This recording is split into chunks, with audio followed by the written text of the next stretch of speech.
Hey YouTubers, welcome to the Cyber Overwatch channel. I am Pragmatic1. In this video, I will be doing a walkthrough of the OffSec Proving Grounds assignment Vulnerable Host. I will provide a walkthrough of reconnaissance through post-exploitation. This will include performing port scanning, service enumeration, indirect object reference, remote code execution, and privilege escalation. If you find this content informative and you are interested in cybersecurity, please like and subscribe to the Cyber Overwatch channel. Also, for more free content, please regularly check back on www.cybersec.com. Assignment is a vulnerable host created by Erosier to allow users to practice ethical hacking techniques. Forgive me because more than likely I just butchered that name. This virtual machine is accessible from OffSec Proving Grounds Virtual Training Lab. Assignment is affected by indirect object reference, remote code execution, and a variety of security misconfigurations. In order to get started, I went ahead and launched my target host assignment. As shown on the screen, it now has an IP. I'll start off with active reconnaissance in order to gather information about the target host and understand the target host's attack surface. This normally entails port scanning and service enumeration to find out what ports are open and what services are running. To gather detailed information about the target host, I'll execute a comprehensive Nmap discovery scan using the following commands shown in the CLI. -S runs a TCP SYN scan to probe open ports without fully completing a TCP connection. The -A enables aggressive mode, augmenting the scan with OS detection, version scanning, and script scanning to provide more detailed results. -T4 accelerates the scan by increasing the timing template to a faster level. -VV is for verbose and will generate a highly verbose output, allowing for a more granular look into the scan's progress and findings. After reviewing the Nmap scan results, I can see that Nmap has detected 3 open ports: port 22 SSH, port 80 HTTP, and port 8000 HTTP. Going by the information provided by the Nmap scan results, the vulnerable host assignment appears to be a Linux host. This is based on the detected OS type via Surface Info, CPE, and the SSH service running. With the discovery scan completed, I'll focus on port 80, then port 8000. Browsing to port 80 displays a login for notes.pg web app. Reviewing the page, there is also some information I can already glean, such as a possible username Jane. There is a register and login function I can try testing as well. I reviewed the page source and there is nothing useful. As I am manually browsing and reviewing the page source, I am also running a web fuzzer to look for hidden directories and endpoints to save time. Browsing to port 8000 brought me to the GOGS page, which appears to be self-hosted GitHub service. There is also a register and login function that can be tested as well. I also reviewed the page source for GOGS and there was nothing useful. Before I proceed to run the tests on the login and register functionality, I'll review the web fuzzing results. I ran Buster to check on whether it could detect any hidden directories. During its scan, it detected 13 directories and pages. I am also running FUF to verify my Buster results using a different word list, and the results so far appear identical. I manually reviewed the resources found and there was nothing useful. Based on the results, it appears that the login and registration functionalities will need to be tested.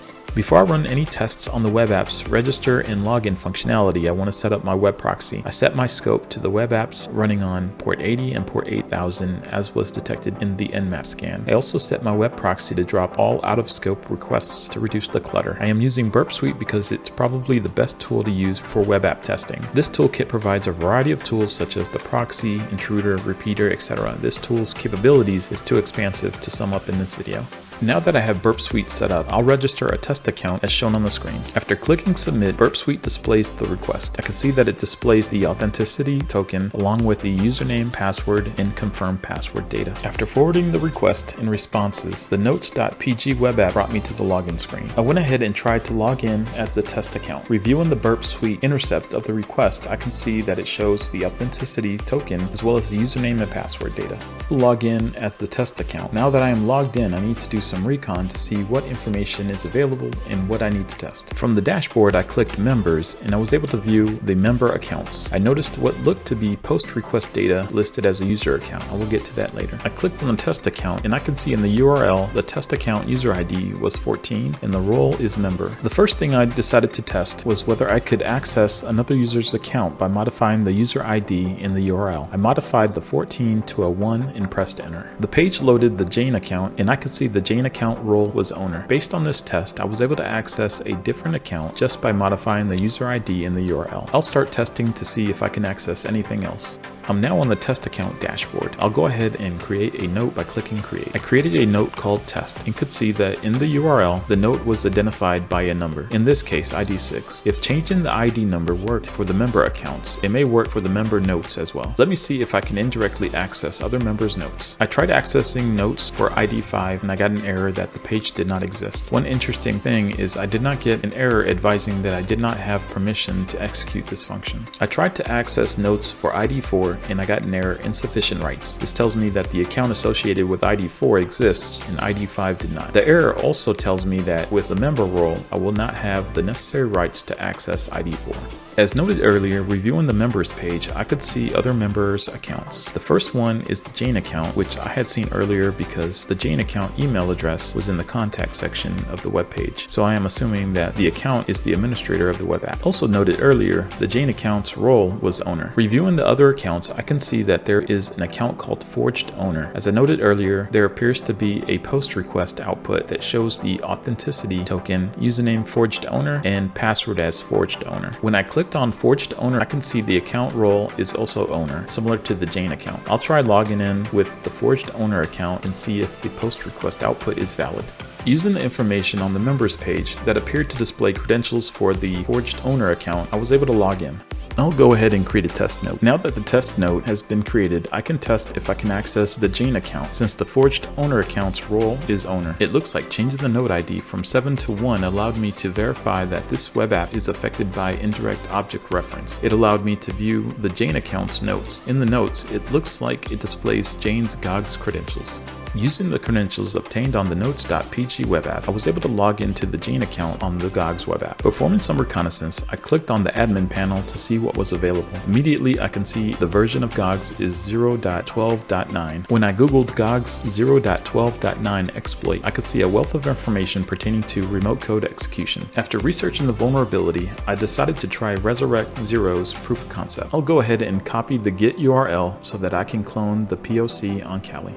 I ran the following git command shown in the CLI in order to download a copy to Kali. I ran ls-la to verify that I downloaded the exploit successfully. I changed directories to the GOGS RCE folder and also did an ls-la to review the contents of the folder. I can already see that I will need to run chmod on the GOGS Python script to make it executable. I ran the chmod command as shown on the CLI to make the Python script executable. I also ran the ls-la command to verify that chmod was successful. In order to execute this exploit, you will need to verify that the dependencies are installed as directed by the GOGS RCE GitHub page. To verify that they were installed already, I went ahead and ran the app command shown in the CLI. As the output shows, Kali already has the latest versions installed. Reviewing the How to Use section will give you a good understanding of how to execute this exploit. One thing of note, in the process of running the GOGS Python script, I was receiving a pwn not found error. This caused the exploit script to fail. To resolve this, I needed to verify the following packages for pwn tools were installed as shown on the screen. Now that I have reviewed the exploit, I will run the following command as shown in the CLI. The -s is for the target host. The -u, I entered Jane. For -p, I entered the password obtained from notes.pg web app. The -t, I set TLS to false. The -r is for my IP import. I want the reverse shell to launch. Based on the result, it appears that the exploit failed. Reviewing the output, it looks like the interpreter did not like the semicolons in the password. To resolve this, I went to the Jane account in GOGS where I reset the password by clicking the drop-down, selecting my settings, clicking password, then entering password 1234. With the Jane password changed, I'll retry the exploit with the new password. After running the command, it looks like I successfully logged in as Jane as shown in the CLI. I ran cd tilde to change directories to Jane's home directory, then ran the ls-la to view the contents. Looking at the results, I can see the local.txt file. I ran the cat command on the local.txt file to view the hash. When I hit enter, it looks like the shell is closed. Noticing that my connection gets killed after hitting enter, I will need a more stable connection. I'll grab a bash reverse shell one-liner from the payload all the things GitHub page. But before I can do that, I'll need to reconnect with the GOGS remote code execution exploit. Now that I am reconnected to the target host, I can start my listener. I started my netcat listener using the command shown in the CLI. I used the following reverse shell bash one-liner to connect to my netcat listener using the command shown in the CLI. Switching over to my netcat listener, it shows that the target host has connected. I ran the whoami and bash -i commands to verify the account I was logged in as and to change the shell.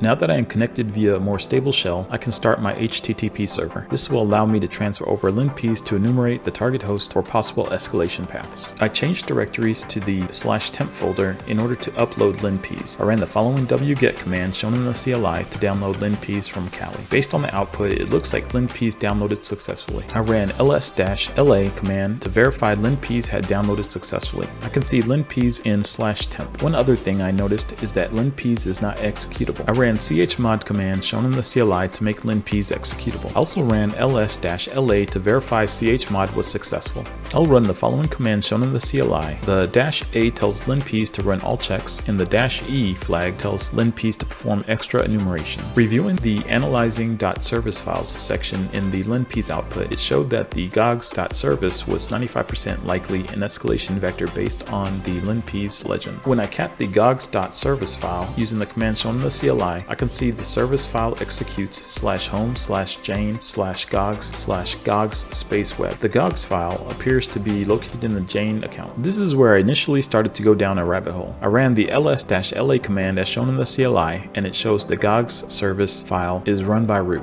Reviewing the gogs file in the /home/jane/gogs folder, I can see that the file is modifiable by the Jane account. Reviewing the linps output, it provided a link to hack tricks that described a method that could possibly be used to exploit the gogs service. It would require me to point the gogs.service exec start to running a reverse shell script that connects to Kali. I changed directories to the /temp folder, then ran the following command shown in the CLI to create a reverse shell script that I could use in order to get the gogs-service to try to execute. First, I'll need to make a bash script executable based on the ls-la output. I ran the chmod command shown in the CLI to make the script executable, then ran the ls-la command to verify chmod was successful, then the cat command to verify my one-liner. With my scripts created, I started the netcat listener as shown in the CLI. I replaced the gogs file with the exploit script using the move command as shown in the CLI. Unfortunately, I realized I had no way to restart the gogs.service, so I needed to look for another path. Although at the moment I have been unsuccessful with escalating my privileges, this was an indication to me that I need to enumerate more. I decided to upload pspy64 using the following command shown in the CLI. Based on the output, it looks like I was successful. pspy64 is a command line tool for Linux that allows you to monitor running processes without needing root privileges. This is achieved by scanning the /proc folder and using file system watchers to catch even short-lived processes. I ran the ls-la command to verify that pspy64 downloaded successfully. As with linps, I needed to run chmod on pspy64 in order to make it executable. With that completed, I ran pspy64 as shown in the CLI. Reviewing the output, it looks like a cron job of some sort is scheduled to run the clean-temp.sh script. It looks like it runs every minute. linps did detect the script in the other interesting files section. linps unfortunately did not document this script being run as a cron job every minute.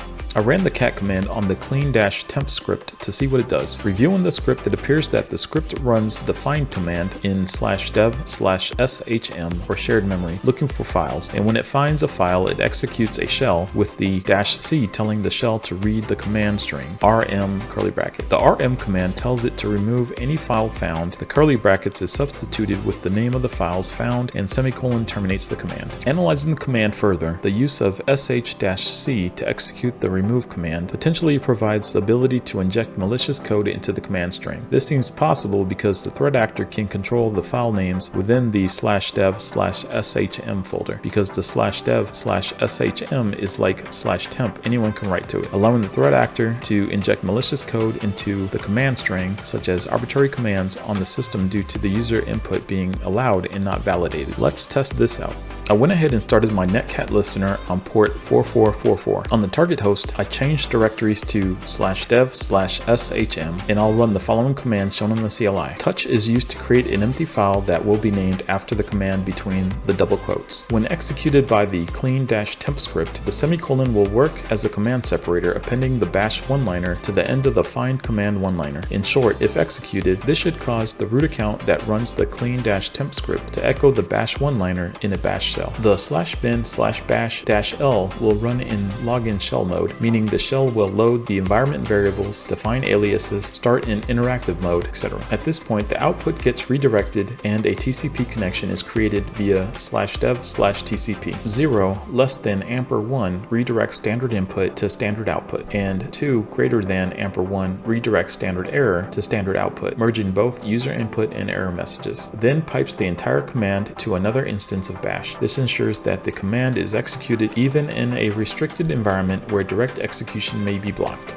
After running the command, I got an error that noted that bash was not found. Based on what I can tell, the error may be occurring because spacing in the command or bash shell encounters a command with multiple redirection operators that it cannot interpret clearly. To try to resolve this issue, I tried to encode my payload in base64. I ran the following command shown in the CLI. With my payload encoded, I replaced the bash one-liner with my encoded payload. I typed the touch command to create a file. I typed the echo command to output my encoded payload. I then piped the output to base64 to decode. Finally, piping the decoded payload to a new instance of bash. After executing the command on the target host, I checked the netcat listener. It showed that I had a connection from the target host. I ran the whoami command, bash-i, and the ls-la commands, as shown in the CLI. The output showed that I was root and spawned an interactive shell showing the root prompt. The ls-la command shows the contents of the root folder. As can be seen in the root home directory folder, we can see the proof.txt file. I ran the cat command on the proof.txt file to view the contents. I was able to retrieve the hash, and with that, I have completed the host. To conclude this video, using a variety of techniques, I was able to go from reconnaissance to gaining root privileges on the vulnerable host assignment. My initial recon yielded crucial information. Through a systematic approach, I successfully gained a foothold on the target host. Further host enumeration uncovered a viable path to escalate my privileges, ultimately capturing the root flag. Thank you for tuning in to this demonstration of OffSec Proving Grounds assignment, Vulnerable Host. Thank you for also checking out Cyber Overwatch channel. If you find this content informative and you are interested in cybersecurity, please like and subscribe to the Cyber Overwatch channel. If you have any questions, please feel free to leave a question in the comments, or you can send me a message from the CyberSec website listed in the description. Until next time, keep learning. The only way to improve is to keep learning. Pragmatic One, signing off.